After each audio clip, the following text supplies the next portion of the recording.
Let's take our Bibles and turn this morning to the book of Philippians, chapter 2 at verse 12. In just a moment, our pastor will be coming to minister on these verses, and you want to have your Bibles open to follow the ministry.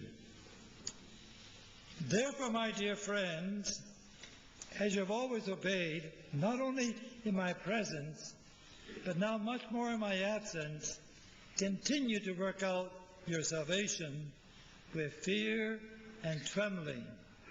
For it is God who works in you to will and to act according to his good purpose.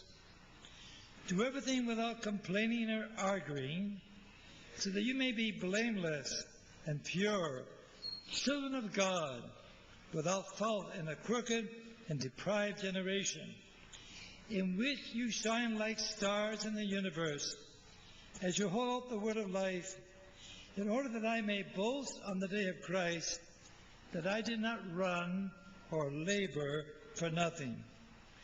But if I am being poured out like a drink offering on the sacrifice and service coming from your faith, I am glad and rejoice with all of you, so you too should be glad and rejoice with me.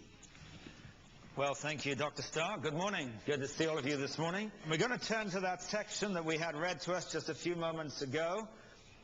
Before we look at the text itself, let me just point out that there are certain words in the Christian vocabulary that most of us like. Words like love, joy, peace, fellowship, compassion, rejoicing, forgiveness, these are good words, salvation, contentedness, riches, all of these are good words. They encourage us, they make us feel good, and they're all important ingredients in the gospel, and they explain why most of us here this morning are probably already Christians. And all those words are found in the book of Philippians. Most of them in Philippians chapter 2. However, there are other words found in this chapter which are equally important and vital to the Christian life, but which aren't quite so attractive to us. Words like obedience. Words like fear, trembling. These are not the kind of words that give us a nice warm feeling. For some of us, these are the kind of words that have negative connotations, and there may be all kinds of reasons in your history that give you that kind of response to those words. But they're actually words that are vital to our understanding of the gospel. And I'm going to base what I have to say to you this morning on verse 12 and 13 that we had read to us. I'll read them to you again. Therefore, my dear friends, says Paul, as you have always obeyed, that's the first word, not only in my presence, but now much more in my absence, continue to work out your salvation with fear and trembling. Why? For it is God who works in you to will and to act according to his good purpose. Now, the key to that whole section is Paul's statement, as you have always obeyed, so now continue to obey as you work out your salvation with fear and trembling. I want to talk about three things this morning from this passage. I want to talk first of all about the command to obedience. And it's a very interesting one, because the command to obedience is work out your salvation, whatever that means. Then secondly, we'll talk about the conditions to obedience. How do you work out your salvation? With fear and trembling. That's a condition to obedience. And then thirdly, the consequences of our obedience, because he said God works in you to will and to act according to his good purpose. The consequence is God's good purpose is being accomplished and fulfilled. Let's talk about those one by one. First of all, the command to obedience. And Paul says, what I want you to do, and the earlier section of this passage is talking about how Christ, although by very nature God, made himself nothing, as it says, took upon himself the form of a servant, became obedient unto death. And he talks about the obedience of Christ and the dependency of Christ on his Father. And in that context he says, therefore. And when you find the word therefore in the Bible, it's always a good rule to ask yourself, what is it there for? Because the therefore is there for a good reason. It links what's gone before. I've talked to you about Christ. I've talked about having this mind in you which was in Christ. I've talked about his humility, his dependency on his Father, his obedience to his Father. Therefore, because this is true of Christ, you need to continue in this spirit of obedience to work out your salvation. Now, what in the world does it mean to work out your salvation? Does it mean if I work long enough and hard enough and conscientiously enough, I'll become sure of my salvation? Does it mean if I just keep on obeying the rules, loving my neighbor as best I can, going to church, putting money in the offering, being a good citizen, eventually when I stand before God, he'll say, "My, you were pretty good. I think you have worked to such an extent, I'm going to award you with salvation. Congratulations." Is that what it means? Well, I think there are some people who are hoping that's what it means, because they are very reliant on their own ability, but that isn't what it means. Because that will contradict everything else Paul writes about salvation. In the book of Ephesians, for instance, in a verse many of you will know, he says, "It is by grace you have been saved, through faith. This is not from yourselves. It is a gift of God. It is not by works, so that no one can boast." There's no grounds on which anybody can say to somebody else, "You know what? I have become a Christian. Don't you think that's pretty good of me?" No, he says, it's none to what you do for God. It is exclusively to do with what God does for you. That's the basis of our salvation. So Paul isn't contradicting that and saying, "Now you better work this out. Man, you Philippians, you're going to die one day. You better make sure between now and then you work this thing out to be sure of your salvation." Now, what Paul says here has nothing to do with becoming a Christian. It has everything to do with being the Christian you have become. You see, he says to them, "For it is God who works in you." That's explain to them that you're already Christians. God is already at work in you. But with God being at work in you, you need to work out the consequence of God working in you.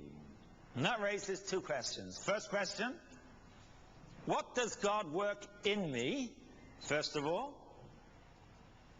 And if I understand that, what do I have to work out in this command to obedience that he's giving to them? And what does God work in us? Well, the verse says, verse 13, it's God who works in you to will and to act according to his good purpose. God works in you to will. That is, God creates within you an appetite, a willingness, a desire for what is good. Not only does he give you the desire, because if that's all he gave you, that would frustrate us. He works into will and to act. He gives the dynamism, the power to accomplish it. Now, if God works in you to will, the first thing God does in you, one of the first evidences that we are real Christians, is he changes our desires. We begin to, in the words of Jesus, hunger and thirst for righteousness. You see, righteousness is alien to us naturally. The word righteousness, and we'll talk about this next week because chapter 3 talks a lot about righteousness. Righteousness is not some smug, sort of self-sufficient holier-than-thou attitude. Righteousness is our standing and our ability to live that is derived from the presence of God within us. He gives us, in the first instance, new appetites, a hunger and a thirst for righteousness. You see, the wonderful thing about the Christian life is we don't live the way we are called to live because God has some big stick and says, you had better do this, pow, and you better do that, pow. Now, if that's your sense of your relationship with God, something fundamental has got to happen. Because the marvelous thing is, what happens is, when God gets to work in your life, suddenly things that you didn't have any interest in before, you suddenly begin to have an appetite for, a hunger for.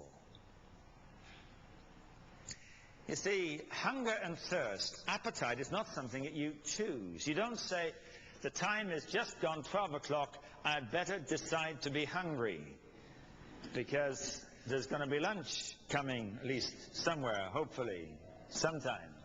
You don't need to make that decision. You don't decide your appetites.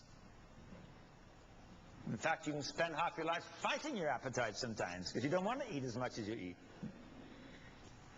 It's a natural result because you ate breakfast whenever you ate it. And it's worn off now. You've got an appetite. There's a hunger. When I have the joy of seeing people come to Christ and leading people to Christ, I always look as an evidence that God is really at work in their lives for a hunger and a thirsting, and begin to desire things they never desired before.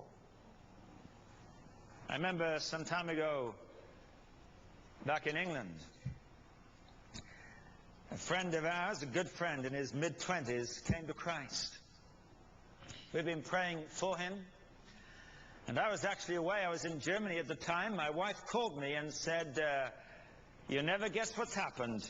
So-and-so has become a Christian. And it was a marvelous answer to prayer. It was not something we were expecting, though we were praying for it. God did a great work in his heart. And I came home from Germany at the end of that week. And on the Saturday, I remember I was going to speak at a university down in the southern part of England. And so I had to drive down there. And I called him and said, are you free Saturday night? Would you like to come with me? And we drove together. And in the car, we talked. And he said to me, you know, I've been involved in some things at work that have not been honest. He was a partner in a family business, a construction business. I said, is it obvious you have to put this right? He said, of course it is. Was it obvious when you did it that it was wrong? He said, actually, when we did it, it was smart. We thought, this is clever, we get away with this. I said, why do you think it's obvious now that it's wrong and it was smart then when he did it? He said, I don't know, it's just obvious, and I'll tell you why it is.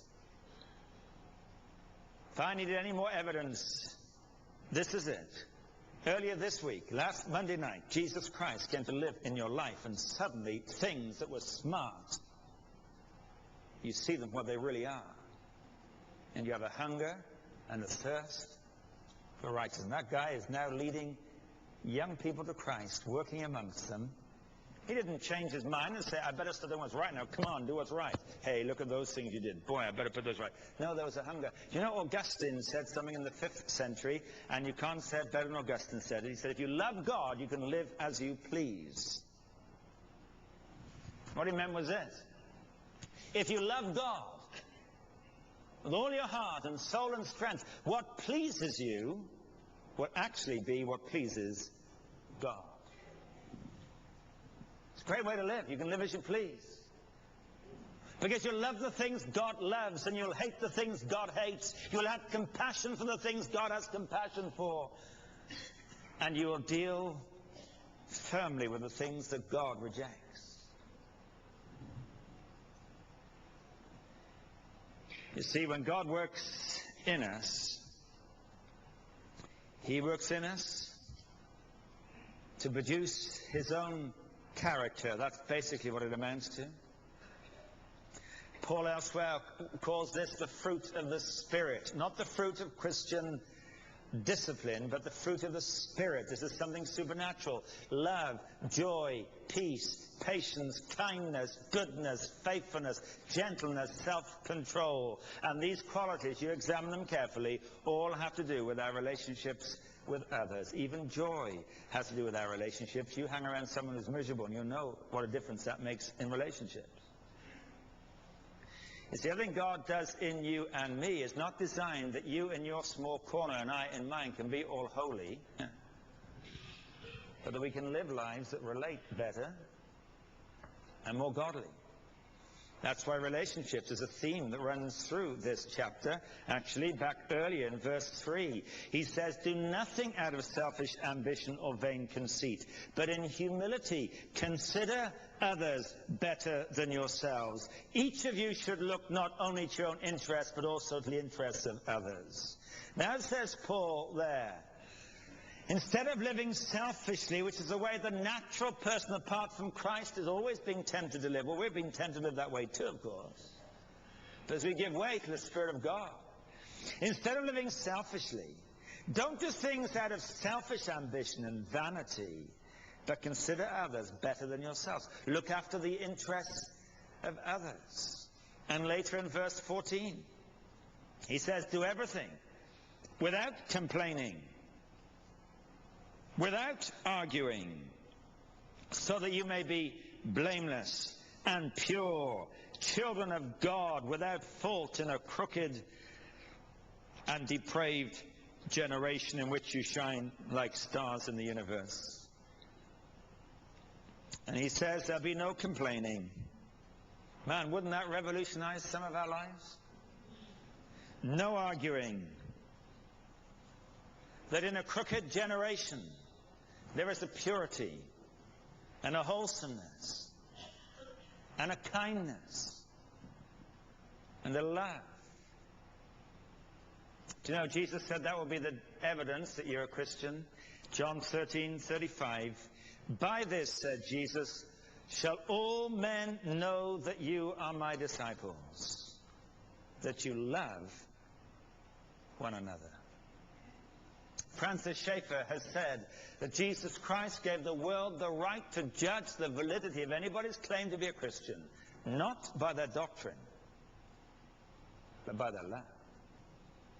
You can dot your doctrinal I's and you can cross your doctrinal T's, and it means nothing at all to God, unless the consequence is that flows out of your heart love. You see, God works in us to will his purposes, to put the right desires. And the real evidence of the work of God in our lives is not in our ability to quote scriptures, but our abilities as husbands to love our wives properly, as wives to love our husbands properly, as parents to love our children well, as children to love our parents, to love our neighbors, and believe it or not, said Jesus, to love your enemies. That's the mark of God working in you. Well, if that's our first question, what does God work in us? The second question is, what do we work out? Because you work out what he works in. What God works in us are a result of promises he makes towards us. What we work out are the result of commands that he tells us. But the interesting is this: God's promises are also God's commands. They're the same things. For instance, love is a promise. By this, the fruit of the Spirit is love. That's a promise. It's the fruit of the Spirit. You allow the Spirit to fill your life and you'll begin to love.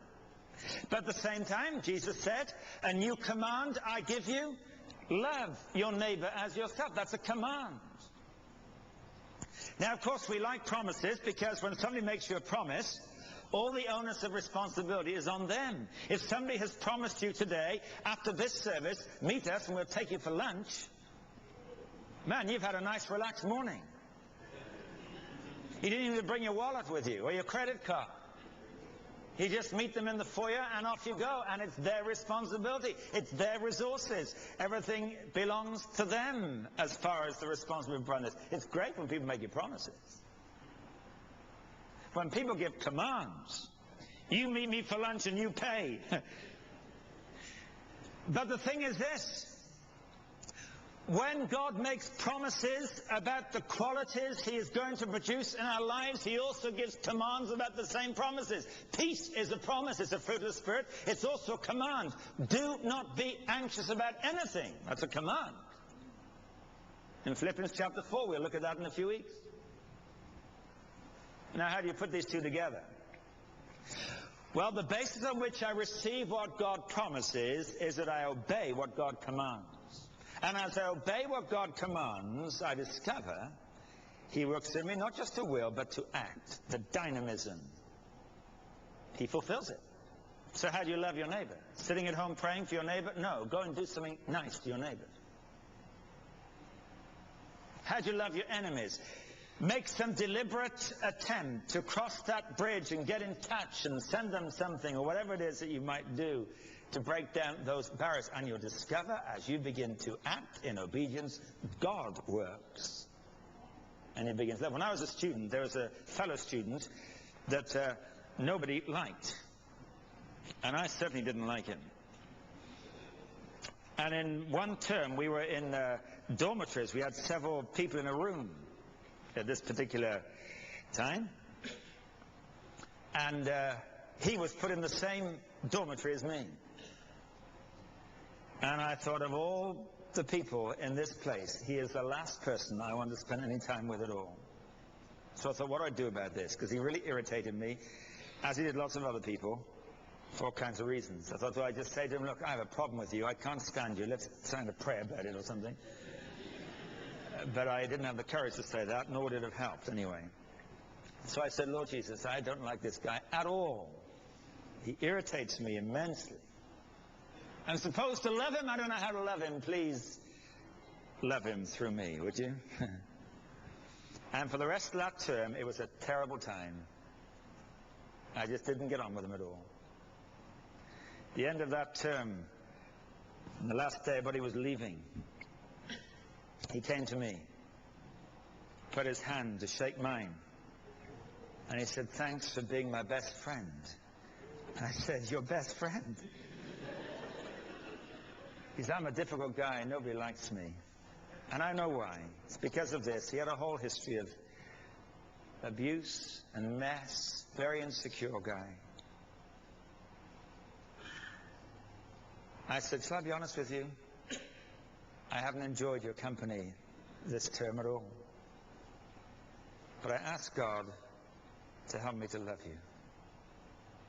He said, you are my best friend here. I had no idea of that. But I was really excited. God, this is amazing. I don't have to feel loving about him. Love is not an emotion anyway. I mean, it is, of course, in one sense. But this word love is a love we use in all kinds of ways. It's not just an emotion. Actually, the best definition of love, I think, is in these verses. In verse 3, that is early in the same chapter. Do nothing out of selfish ambition or vain conceit. In humility, consider others better than yourselves. Now, I prefer the New American Standard on this. It says, in humility, consider others more important than yourself. Considering others better may imply some value judgment. He, she's better than I am. That may or may not be helpful. But this is more important. In any given situation, this person is more important to me than I am. Whether I like them, whether I don't, is irrelevant to that. Whether it's some anonymous person at the checkout counter in the local supermarket and I'm buying a tin of beans or something, it doesn't matter, just be kind. She's more important than you are. This is a command, but it's also a promise, meaning that as we act in obedience, the resources are available. God works in you to will and to act, to enable you, and you begin to love. That's a command to obey. The command to obey is to work out what God works in, and what God works in is that ability to begin to relate.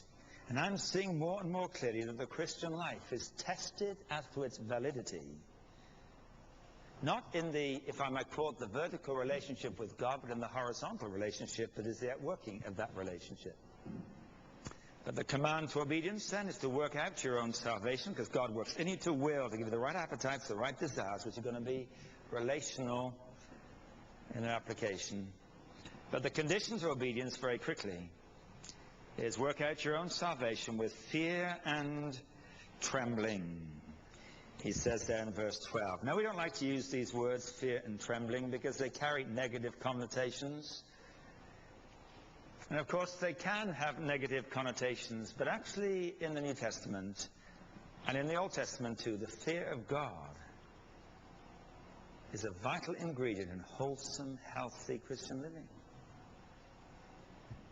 In the book of Proverbs, it says the fear of God is the beginning of wisdom. You don't really begin to be wise if the fear of God is not at the cornerstone of your life. The fear of God is the beginning of knowledge, it says in the book of Proverbs.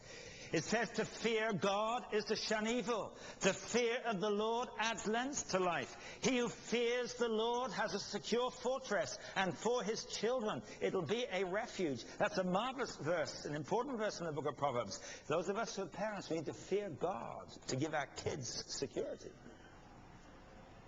The fear of God is a fountain of life. The fear of God leads to life. A wise man fears the Lord. These are all quotations from Proverbs. And blessed is the man who always fears the Lord. Now, the book of Ecclesiastes sums it up. Fear God and keep his commandments, for this is the whole duty of man. What's the problem with many of us? I'll tell you what the problem is. We don't fear God. I'll tell you why we don't fear God, because often our understanding of God has been so domesticated. We have so softened God. We have so pulled his teeth. He's just a big pal in the sky. And any idea that God gets angry is alien to us. But he does. It tells us in the book of Psalms that God is angry every day. The notion of the wrath of God, which is as real in the Scriptures as the love of God is in the Scriptures.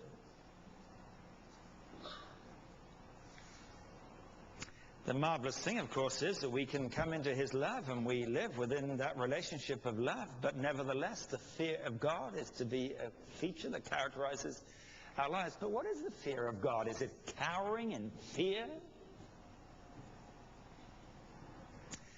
The best commentary on the Bible is always the Bible itself. It's also the cheapest and it's also the most reliable. And it's always good to ask, what else does the Bible say about this? There's a law of first mention some people talk about. Find out when something first occurs in the Bible. You often get within it a very clear definition of what it is. It doesn't always work, but it's a good rule of thumb. First time the fear of God appears in the Bible is in Genesis chapter 22. Let me tell you the story. Abraham had come from Ur of the Chaldees, present-day Iraq. God had led him from there to Canaan. When he reached Canaan, God said, look at the stars in the sky. I'll give you as many descendants as the stars you can see in the sky, because your wife will give birth to a son, and from that son will come a nation, and that nation is going to bless the world. Now, Abraham was 75 years of age. His wife was 65 years of age. They had no children, so it was already an impossibility because she was past the menopause. In any case, it said she was barren, but he believed God. God, you said it. I trust you.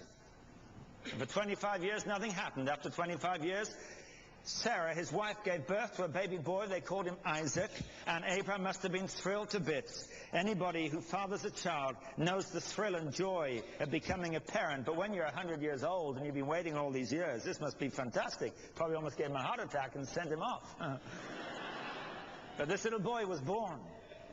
Not only was it a little boy now that I can call my own after all these years, but this is the boy through whom God said, I'm going to bring a nation through this boy, and the world will be blessed through this boy. This child is going to be one of the most significant children in the history of the human race. Man, what a sense of pride in his son Abraham must have enjoyed. That precedes Genesis 22. Genesis 22 says this. First verse says, I'll read it to you. Because suddenly something is introduced that changes everything. Genesis 22, sometime later, God tested Abraham. He said, Abraham, here I am, he replied. And God said, take your son, your only son Isaac, whom you love, and go to the region of Moriah, sacrifice him there as a burnt offering on one of the mountains I will tell you about. Abraham, take your son, and God seems to rub some salt into this little wound. He's going to create by saying, your only son whom you love. I know, Abraham, that all the love of your heart is channeled to this boy. Take this son, go to the region of Mount Moriah, and offer him as a sacrifice to me. Put your son to death. By the way, in Abraham's day, that was a common barbaric event. It wasn't unusual for people to sacrifice their children for their gods. Now, God tests Abraham. Abraham doesn't know it's a test. We know it because it says it. God tested him. And Abraham left early the next morning, it says, and for 3 days they walked in the direction of Mount Moriah. That would have been 3 very long days for Abraham. I wonder what he talked to Isaac about on the journey. I wonder when Isaac said, Dad, what are we going to do? What he would tell him. I wonder when he said, Dad, when are we coming home? What he would tell him. I wonder when he said, Dad, what are we going to do for my birthday next year? I wonder what Abraham would say. Because there won't be a birthday, son. And they got to the foot of Mount Moriah, left the servants who had accompanied them, and they walked up the hill. And Isaac, in his trusting relationship with his father, helped his father build an altar. Son, we're going to build an altar. Collect some stones. Let's collect some wood. And we'll lay the wood on the altar. And Isaac asked the question, where's the lamb? Abraham said, God will provide the lamb. And in Isaac's trust of Abraham, he allowed him to take some rope and tie him up, lay him on the altar, took his knife in his hands, raised his knife, and it says his knife was in the air, and I imagine Abraham probably wouldn't see his son. His eyes would be clouded with his tears, and in sheer obedience, this is what God told me to do. He was ready to plunge the knife when suddenly God intervened. In verse 12 of Genesis 22, do not lay a hand on the boy, said God. Now I know that you fear God, because you've not withheld from me your son, your only son. Now I know you fear God. Why? Because, Abraham, you've adopted to me that attitude of unquestioning obedience, irrespective of the consequences. Now, if you know the story of Abraham, you'll know that Abraham had blown it earlier because he was concerned about the consequences of his obedience, and so he edited his obedience and did what he thought was best, produced another son called Ishmael. You know that story. Now God is testing because Abraham, I'm going to get you back on track. Now I know you fear God. Why? Because you don't question my instructions. You see, the fear of God involves a refusal to exercise any right of veto over the will of God and the commands of God. You see, some of us will obey the good things that God wants us to do because they're good. If it's convenient for me, wonderful that God is going to show me something that's going to be good for me. But the fear of God is that attitude towards God that says, God, when you lead me down a road that I don't understand, and you lead me to a destination I don't want to go to, when you bring into my life events that I didn't plan, I didn't want, and I don't welcome, it's in that situation I say in humility, your will be done. See, God can do anything with a man or a woman like that, but he can do nothing with somebody who says, I'll do the good bits, God, as long as you give me the good bits to do. I'm not going to bring your will into my finances because I know a smart way of cheating. I'm not going to bring your will into my relationship with my wife,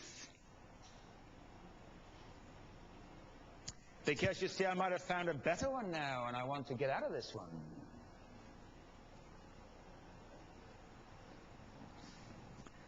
I'm I've got the will of God into my business life and my work life.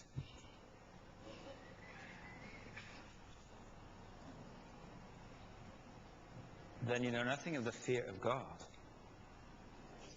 And the fear of God is the beginning of wisdom. The fear of God is the beginning of knowledge. The fear of God provides a secure fortress for your children.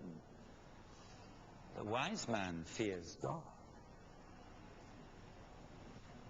And lastly, and very importantly, the consequences of obedience. Because he says in verse 13, just very quickly, God works in you to will and act according to his good purposes. His good purpose. The end result is what's accomplished is God's good purpose. What is God's good purpose? Is that you and I find satisfaction in obedience to his will? That is true, but it's something more than that. Is that you and I are made successful? Well, that may be true, but it's something more than that. He tells us, verse 15, so that you may become blameless and pure, children of God without fault in a crooked and depraved generation, in which you shine like stars in the universe as you hold out the word of life.